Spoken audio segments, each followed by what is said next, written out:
الله نحمده ونستعينه ونستغفره ونعوذ بالله من شرور أنفسنا ومن سيئات أعمالنا من يهده الله فلا مضل له ومن يضلل فلا هادي له وأشهد أن لا إله إلا الله وحده لا شريك له وأشهد أن محمدًا عبده ورسوله أما بعد فإن خير الحديث كتاب الله وخير الهدي هدي محمد صلى الله عليه وسلم وشر الأمور محدثاتها وكل محدثة بدعة وكل بدعة ضلالة وكل ضلالة في النار.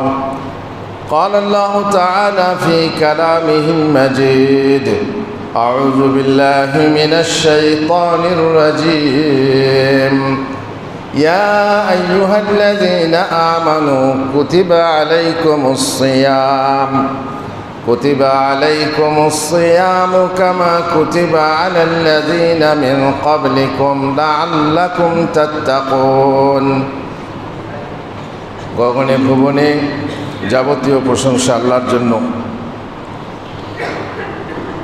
দরুদ ও সালাম বর্ষিত হোক প্রিয় নবী মুহাম্মদুর রাসূলুল্লাহ সাল্লাল্লাহু আলাইহি ওয়াসাল্লামের উপর। রোজাদার ভাইরা ও মায়েরা, আল্লাহর রাস্তায়, আল্লাহর ওয়াস্তে, আল্লাহর সন্তুষ্টি বিধানের উদ্দেশ্যে আমরা রোজা পালন করে চলেছি। তা প্রায় অর্ধেকের কাছাকাছি এসে পৌঁছে গেছে আলহামদুলিল্লাহ। রোজা কেন আমরা পালন করছি? রোজা পালন করে লাভটা কি?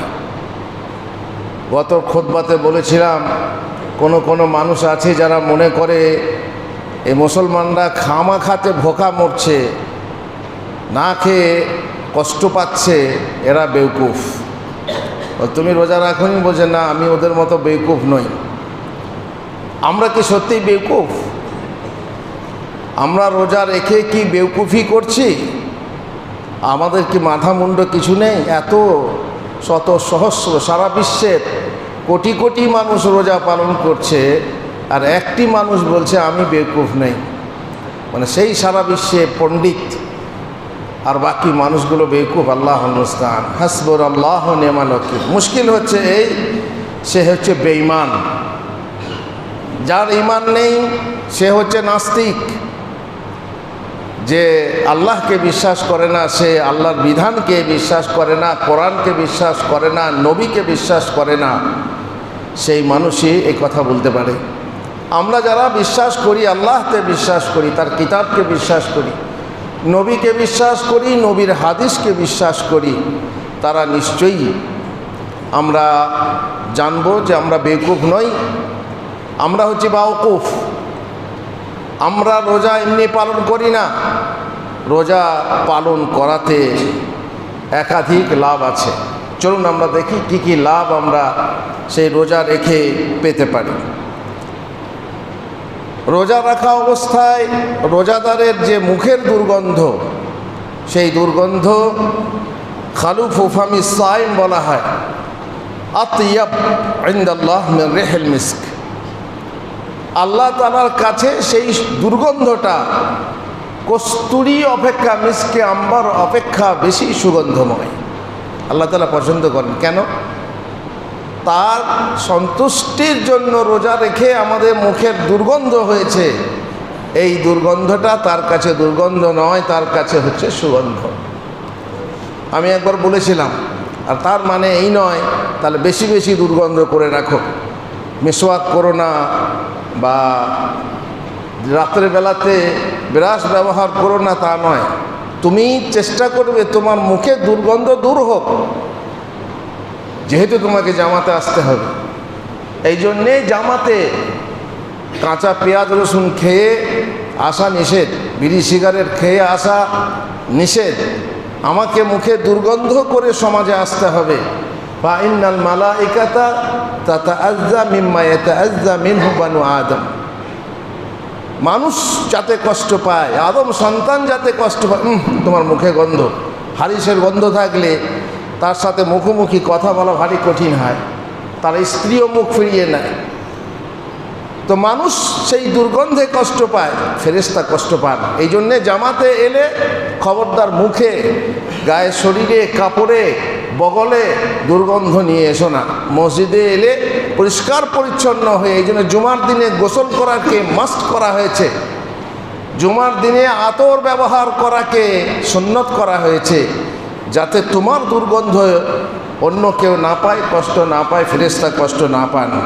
আল্লাহর কাছে এই দুর্গন্ধ বড় সুগন্ধ। কেন? যেহেতু আমরা এই রোজা আল্লাহর কাছে পালন করেছি, আল্লাহর জন্য পালন করেছি, আর তিনি পছন্দ করেন এই রোজাকে। নম্বর 2, রোজাদারদের জন্য রয়েছে দুটো খুশি। লিসাইমি ফারহাতানি ইয়াফরাহুহুমা, রোজাদারের জন্য দুটো খুশির বিষয় রয়েছে, আনন্দের বিষয় রয়েছে। এক হচ্ছে ইনদাল ইফতার, ইফতারির সময় খুশি। কেন? খাবারের সময় এসেছে। আর যত খুশির সময় কাছে আসে, আগে আসে, শুভ সময় যখন সামনে আসে, যত কাছে আসে তত আনন্দ লাগে। সেই খাবারের জন্য উদ্বিগ্ন থাকি, আগ্রহী থাকি, যার ফলে আনন্দিত হই। যদি একা খাই, ছেলে মেয়ে নিয়ে খেলে আরও বেশি আনন্দ লাগে, সমাজকে নিয়ে খেলে আরও বেশি আনন্দ লাগে। আর সবাই আমরা জানি, যা খেয়ে আনন্দ তার চেয়ে খাইয়ে বেশি আনন্দ। নিজে খেলে যে যতটা খুশি হয়, যদি আমার সামনে আমার ছেলে মেয়েকে খাওয়াতে পারি, আমার স্ত্রীকে খাওয়াতে পারি, তাতে মনের আনন্দটা বেশি হয়। আমি নিজে পুরনো কাপড় পরি, কিন্তু আমার ছেলে মেয়ে যদি নতুন পরতে পারে, আমার মনে খুশি বেশি হয়। সমাজকে, তারপরে দূরের আত্মীয় সমাজকে যদি আমি খাওয়াতে পারি, পড়াতে পারি, তাতে আনন্দ বেশি হয়। ইফতারের সময় ইফতারি করান, যদি আপনি ইফতারি করান ডবল রোজার সওয়াব পাবেন। আর যে ইফতারি করবে তার স্বভাবটাই পাবে তা নয়, তার স্বভাব তার আছে। অনেকে মনে করে ইফতারি খায় না পরে, কেন? সারাদিন কষ্ট করে রোজা রাখলাম, স্বভাবটা ওকে দিয়ে দেবো। বোকা মানুষ এগুলো। আরে তোমার একটা পয়সাও যাবে না স্বভাবের, তোমার স্বভাবটা তুমি পুরোই পাবে। বরং যার কাছে ইফতারি করলে, যার ইফতারি করলে, সেও একটা রোজার স্বভাব পাবে। সুতরাং এই বোকামি বোকা মানুষরাই করে, বোকা মানুষরাই বলে থাকে অন্য কারো ইফতারি খাওয়া যাবে না, তাহলে সবটা সেই নিয়ে নেবে।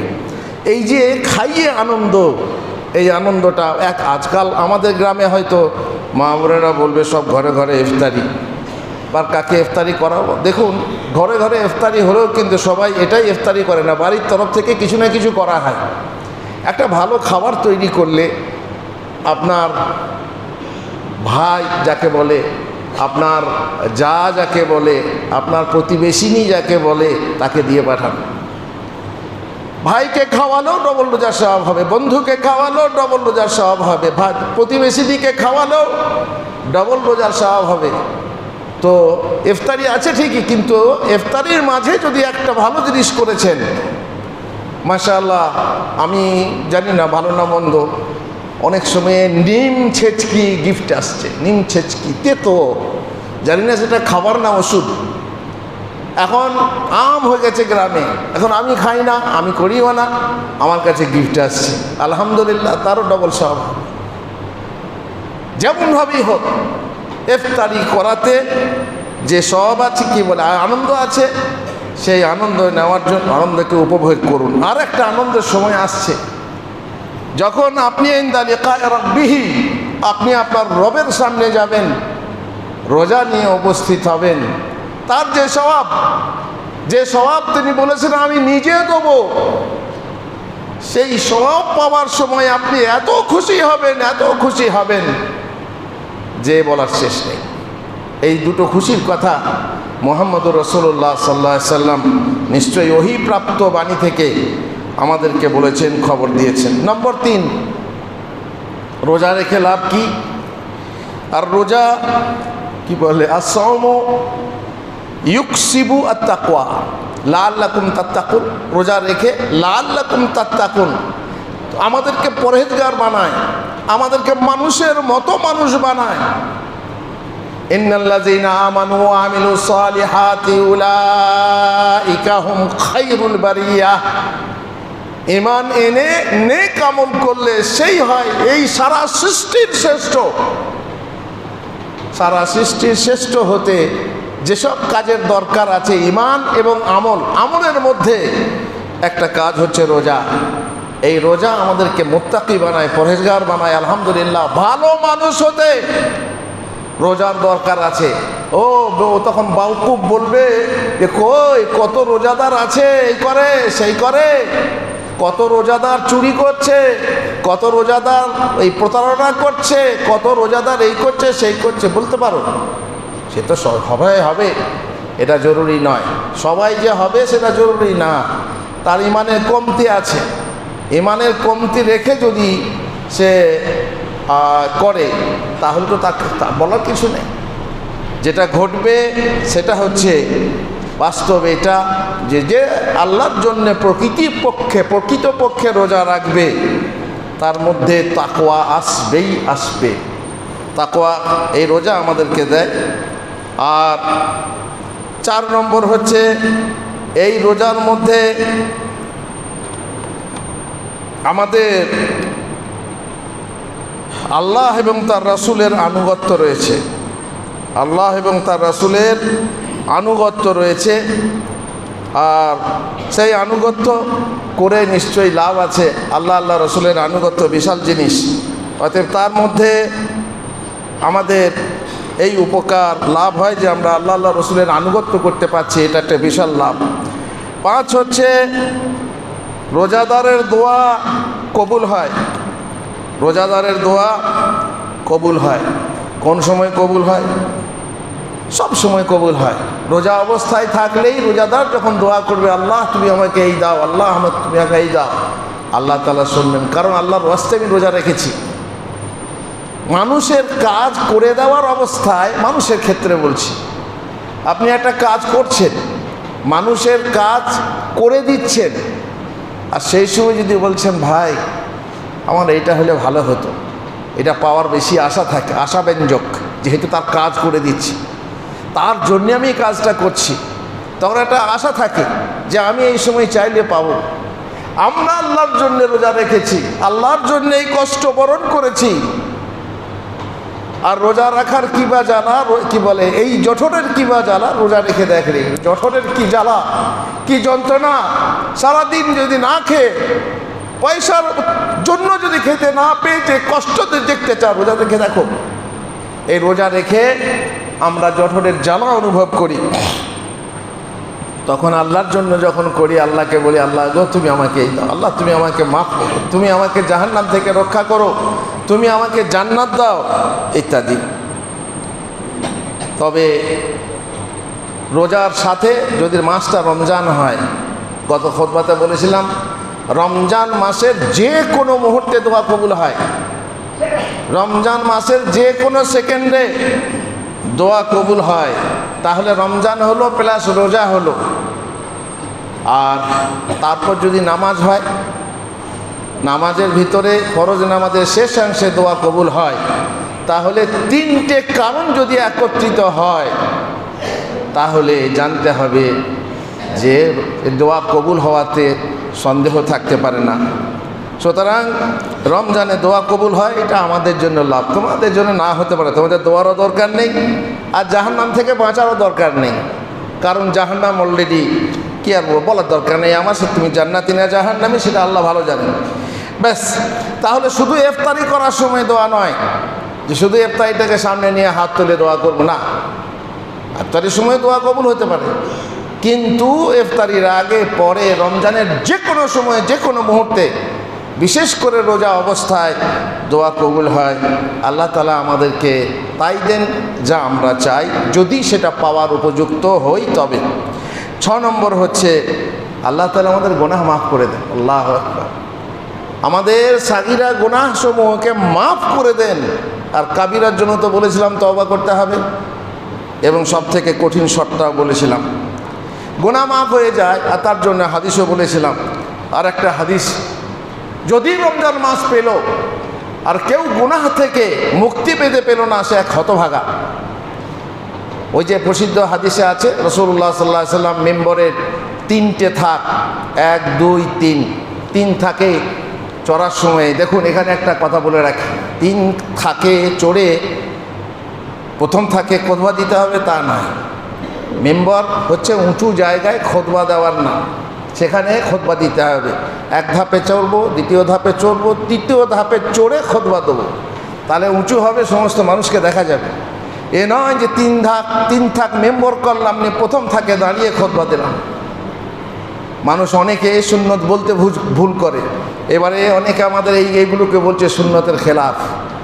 এটা তো সুন্নত এরকম নয় মেম্বার তৈরি করা। তা বলো আল্লাহ রসুলের মেম্বারটা কেমন ছিল, মডেলটা বলো। কেউ বলছে টালির মেম্বর করা যাবে না, তো টালিতে বসা যাবে, আর মেম্বর করা যাবে না কেন? খুতবা দেওয়া যাবে না কেন? মাইকে খুতবা দেওয়া যাবে, ফ্যানের হাওয়া খাওয়া হবে, সবই হবে। বেচারি মেম্বারটা কি দোষ যে কাঠেরই হতে হবে? আল্লাহর নবীর মসজিদের ছাদ ছিল খেজুরের গাছে, খেজুর গাছের গদি, তাহলে মেম্বরটা হতে হবে। তাহলে মেম্বর যদি কাঠের হতে হয়, তাহলে কাঠের ছাদও হতে হবে। সুন্নত পালন করার এইরকম কায়দা কিছু মানুষের আছে, যেটা বুঝে আসে না যে সুন্নতকে পালন করতে, সুন্নতের উদ্দেশ্যটা কি, সেটা পালন করলে যেটা হয় সেটা করতে হয়। উঁচু জায়গায় দাঁড়িয়ে খুতবা দাও। এবার সেই উঁচু জায়গায় চড়তে যত থাক লাগে, দেখো মক্কা মদিনায়, আমি মক্কা মদিনায় দলিল বলছি না, কিন্তু দেখে এসো যে কথা কাছে উঁচু জায়গায় চড়তে হবে, মোট কথা সেখান থেকে দাঁড়িয়ে খুতবা দিতে হবে। তো যাই হোক, 3 থাকি মেম্বর ছিল নবী সাল্লাল্লাহু আলাইহি ওয়াসাল্লামের যুগে। প্রথম থাকে চড়ে বললেন আমিন, 2য় থাকে চড়ে বললেন আমিন, 3য় ধাপে চড়ে বললেন আমিন।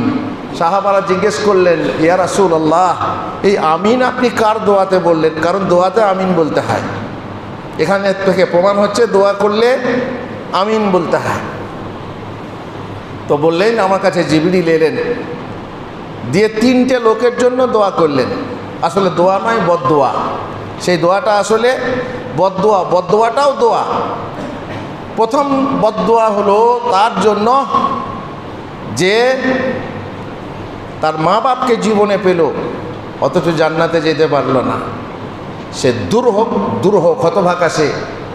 আল্লাহ রসুল বললেন আমিন। সর্বশ্রেষ্ঠ ফেরেশতা দোয়া করলেন, আর সর্বশ্রেষ্ঠ নবী, সর্বশ্রেষ্ঠ মানুষ, সর্বশ্রেষ্ঠ সৃষ্টি, তিনি দোয়া করলেন, আমিন বললেন, সেটাও দোয়া। কবুল হবে না? হবে না। মা বাপকে পেলে অথচ জান্নাতে যেতে পারলে না। নম্বর 2, যে ব্যক্তি আমার নাম শুনলো, নবীর নাম শুনলো, অথচ দরুদ পাঠ করলো না, সে দূর হোক। তখন আমি আমিন বললাম। তার মানে নবীর নাম শুনে যখনই নবী রাসূলুল্লাহ মুহাম্মদ আহমদ সাল্লাল্লাহু আলাইহি ওয়াসাল্লাম বলতে হয়। এগুলো অনেকে কৃপণ, বখিল, খুব বখিলি করে। প্রশ্ন করছে বারবার, মনে মনে নামাজ পড়লে হবে না, মনে মনে কোরআন পড়লে হবে না, মনে মনে জিকির করলে হবে না। কেন, তোমার জিভে কি ঘা হয়েছে নাকি? ঠোঁটে কি ঘা হয়েছে যে ঠোঁটটা হেলাতে পারবে না? এত কষ্ট হচ্ছে জিভটা হেলাতে, ঠোঁটটা হেলাতে, যে মনে মনে পড়তে হবে? হবে না হবে সেটা আলাদা কথা, কিন্তু যেখানে পড়তে বলা হয়েছে পড়তে হবে। মুখ হিলিয়ে পড়তে হবে, ঠোঁট হিলিয়ে পড়তে হবে। চুপে চুপে পড়তে বলা হয়েছে চুপে চুপে পড়বে, সশব্দে পড়তে বলা হয়েছে সশব্দে পড়তে হবে। তো মোট কথা হচ্ছে, রাসূলুল্লাহ সাল্লাল্লাহু আলাইহি সাল্লামের নাম শুনলেই ছোট দরুদ সাল্লাল্লাহু আলাইহি সাল্লাতু ওয়াসসালাম, যে পড়ে না সে তো বড় বখিল, অন্য হাদিসে আছে। আর সে দূর হোক, হতভাগা সে, বঞ্চিত সে। আর 3 নম্বর হচ্ছে রোজা। রমজানের রোজা পার হয়ে গেল, রমজান মাস পার হয়ে গেল, অথচ যদি তার গুনাহ খাতা তার খাতাতে থেকে গেল, মাফ করাতে পারল না, তার মানে সে হতভাগা, তার মানেই সে বঞ্চিত, তার মানে তার রোজা ঠিক হয়নি, তার মানে তার রোজা কবুল হয়নি। এই জন্য তার জন্য রাসূলুল্লাহ সাল্লাল্লাহু আলাইহি সাল্লাম আমিন বলেছেন যে এই হচ্ছে কথা, তাই মাফ হয়ে যায়, এমনি মাফ হয়ে যায়। আল্লাহ তাআলা মাফ করেন আমাদেরকে। আরও কিছু কথা আছে দ্বিতীয় খুতবাতে ইনশাআল্লাহ। বারাকাল্লাহু লি ওয়া লাকুম ফিল কোরআনিল আযীম ওয়া নাফা'নি ওয়া ইয়্যাকুম বিল আয়াতি ওয়া যিকরিল হাকীম। ইন্নাহু তাআলা জাওয়াদুন কারীমুম মালিকুম বাররুর রাউফুর রাহিম।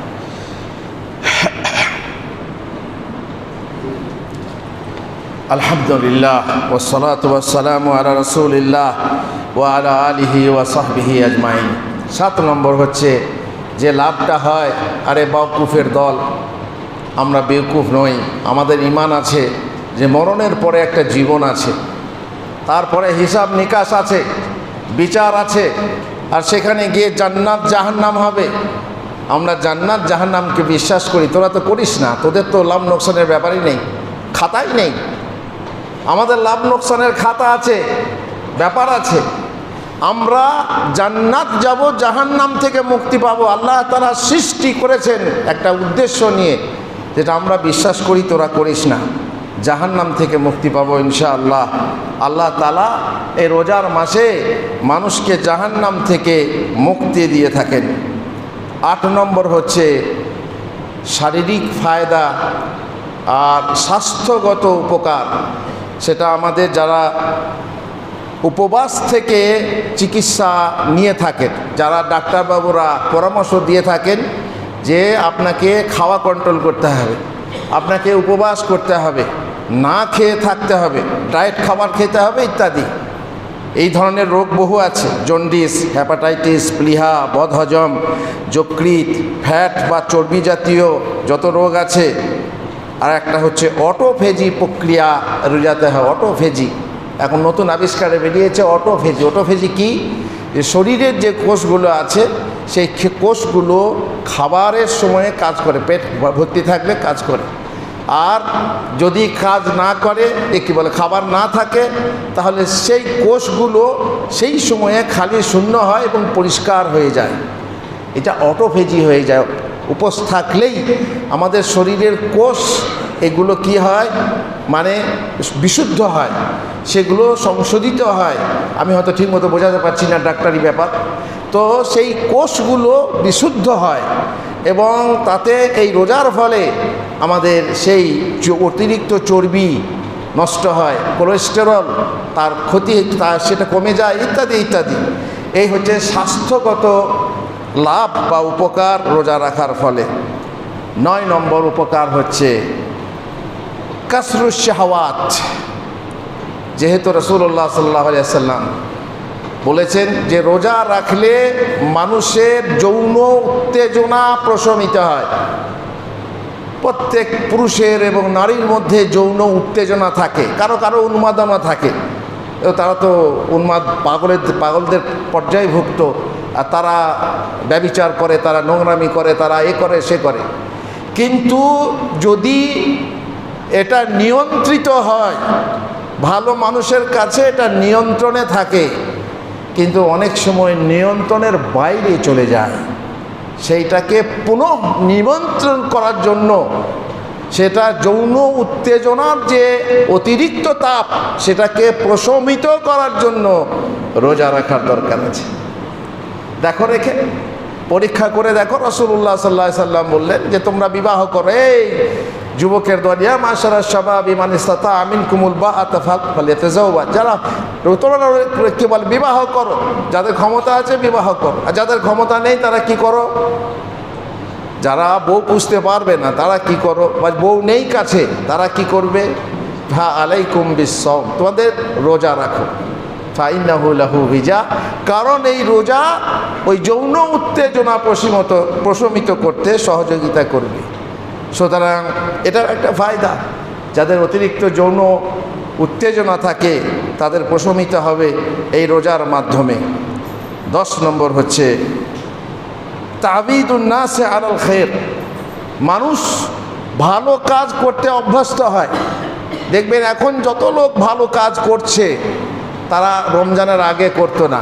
রমজানের একটা মানে ভালোবাসা আছে, রমজানের একটা সম্মান আছে, মর্যাদা আছে। এই রোজা রাখে এটা করছিস, দেখবেন অনেক মানুষ বাইরে ভালো খারাপ কথা বলছে, নোংরা কথা বলছে।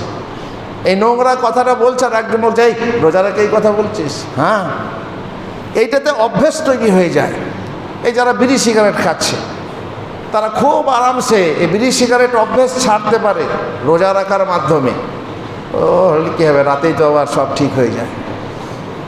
যাই হোক, যদি চায়, যারা বলে আমাদের পেট ফেঁপে যায়, 2 ঘন্টা বিড়ি না খেলে পেট ফেঁপে যায়, পায়খানা ক্লিয়ার হয় না, তো তাদেরকে অভ্যেসটা যেহেতু সারাদিন তারা পান করছে না, তখন সে চেষ্টা করলে আরও 12 ঘন্টা 13 ঘন্টা 14 ঘন্টা পারবে পান না করে, তার জীবনটা কাটতেই পারে। এত একটা নোংরা জিনিস, হারাম জিনিস না খেয়ে তার জীবনটাকে বিশুদ্ধ পরিশুদ্ধ করতে, পবিত্র করতে সে মানে সচেষ্ট হবে।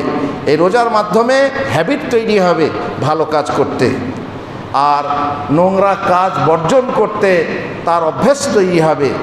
ফলে সে নোংরা কাজ করবে না। যে রোজার মাস, এই রোজাতে এটা করা যাবে না, তারপরেই অভ্যেসটা তৈরি হবে। আর এইখান থেকেই তাকওয়া হওয়ার কথা বলা হয়েছে। পরিশেষে বলি, রাসূলুল্লাহ সাল্লাল্লাহু আলাইহি ওয়াসাল্লাম বলেছেন, মান লাম ইয়াদা কাওলা যুর ওয়াল আমালা বিহি ফালাইসা লিল্লাহি হাজা ফি আন ইয়াদা তাআমাহু ওয়া শারাবাহু। যে ব্যক্তি রোজা রাখলো কিন্তু খারাপ কথা, মিথ্যা কথা, বানাওয়াটি কথা বর্জন করতে পারলো না, তারপরে আমল করতে পারলো না, তারপরে আমল বর্জন করতে পারলো না, তাহলে তার পানাহার থেকে দূরে থাকাতে কোনো উপকার নেই, কোনো প্রয়োজন নেই। আল্লাহ তাআলা তার রোজার দরকার নেই। তার মানে বুঝতেই পারছেন যে রোজা রাখাটা শুধু আল্লাহ তাআলা পানাহার বন্ধ করে, যৌনাচার বন্ধ করে মানুষকে কষ্ট দেওয়া নয়, মানুষকে ভালো তৈরি করা। স্বর্ণকার যখন স্বর্ণকে আগুনে জ্বালায়, তারপরে পিটায়, হাতুড়ি দিয়ে পিটায়, উদ্দেশ্যটা পিটিয়ে তাকে ধ্বংস করা নয়, বরং তাকে খাঁটি সোনা করা উদ্দেশ্য হয়। আল্লাহ তাআলা এইভাবেই রোজার মাধ্যমে আমাদেরকে খাঁটি করতে চান। আমাদের শুধু পানাহার দেখতে, কষ্ট দেখতে চান না।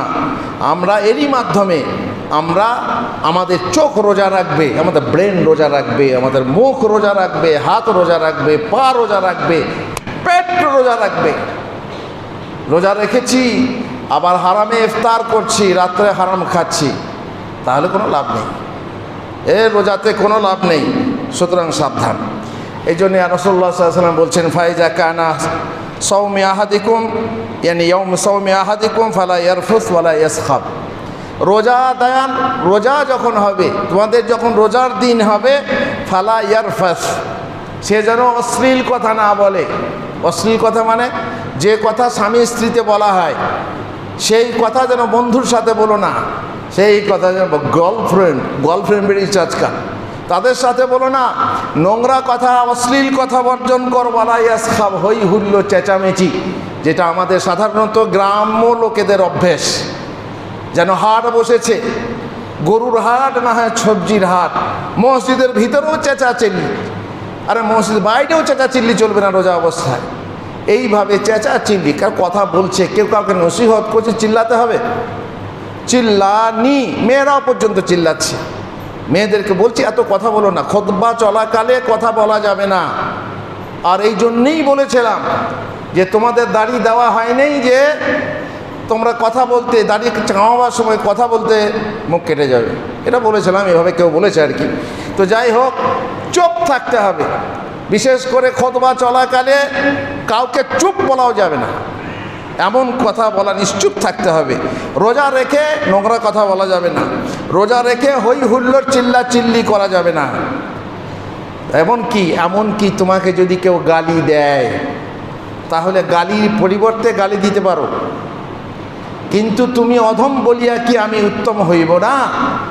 তুমি যদি আমাকে একটা নোংরা গালি দাও, আমিও সেই নোংরা গালিটা দিয়ে, তাহলে তুমি আর আমার মধ্যে কি পার্থক্য হল? তুমি হলে রাখাল, আর আমি যদি ভদ্রলোক হই, তুমি রাখালি গালি দিলে, আমি যদি ভদ্রলোক হয়ে রাখালি গালিটা দিত, আমি তো রাখাল হয়ে গেলাম।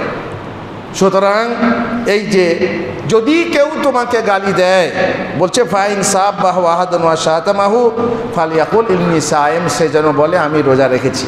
আমাকে গালি দিলে ঠিক আছে, আমি রোজা রেখেছি, তার মানে কি রোজা না রাখলে দেখতাম, কিন্তু রোজা রেখেছি। আর এই রোজা রেখে ঝগড়া ঝামেলা গালাগালি এসব করা যাবে না। ইন্নী সায়েম, ইন্নী সায়েম, ব্যাস তারপরে এই রোজাতে আমাদের সামাজিক ফায়দা রয়েছে, একে অপরের সাথে দেখা সাক্ষাৎ আনন্দ। ইফতারি করছি আলহামদুলিল্লাহ, গরিবদেরকে সাহায্য করছি, দানের মাস দান করছি, গরিবদের সহযোগিতা হচ্ছে, এতে সামাজিক উপকার রয়েছে। আর সব থেকে যেটা বড় উপকার, যেটা বললাম, জাহান্নাম থেকে যদি মুক্তি পাই তাহলে যাব কোথায়? জাহান্নাম থেকে মুক্তি তো পেলাম, আল্লাহ তাআলা রোজার মাধ্যমে আমাদেরকে করবেন, মুক্তি দান করবেন, যাবোটা কোথায়? ইনশাআল্লাহ জাহান্নাম থেকে দ্বিতীয় কোনো জায়গা নেই যাওয়ার। জাহান্নাম ছাড়া আরাফ বলে একটা জায়গা হবে কিছুদিনের জন্য, তারপরে একমাত্র জায়গা, অদ্বিতীয় জায়গা, সেটা হচ্ছে জান্নাত। ইনশাআল্লাহ আমরা জান্নাতে যাব, আর রাইয়ান নামক জান্নাতে আমরা স্থান পাবো যারা আল্লাহর ওয়াস্তে রোজা রেখেছি। আল্লাহুম্মা সাল্লি আলা মুহাম্মদ ওয়া আলা আলি মুহাম্মদ কামা সাল্লাইতা আলা ইব্রাহিম ওয়া আলা আলি ইব্রাহিম ইন্নাকা হামিদুম মাজিদ। আল্লাহুম্মা বারিক আলা মুহাম্মদ ওয়া আলা আলি মুহাম্মদ কামা বারাকতা আলা ইব্রাহিম ওয়া আলা আলি ইব্রাহিম ইন্নাকা হামিদুম মাজিদ। রব্বানা আতিনা ফিদ দুনিয়া হাসানা ওয়া ফিল আখিরাতি হাসানা ওয়া কিনা আযাবান নার।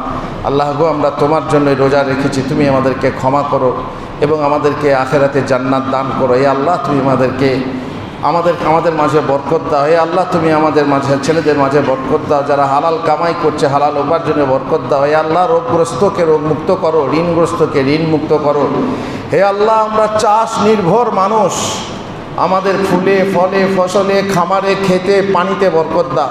তুমি সময়ে বৃষ্টি এবং অনাবৃষ্টি অতিবৃষ্টি থেকে পানাহ দাও। আল্লাহুম্মা আমিন। ওয়া সাল্লাল্লাহু আলা নবিয়িনা মুহাম্মদ ওয়া আলা আলিহি ওয়া সাহবিহি আজমাইন।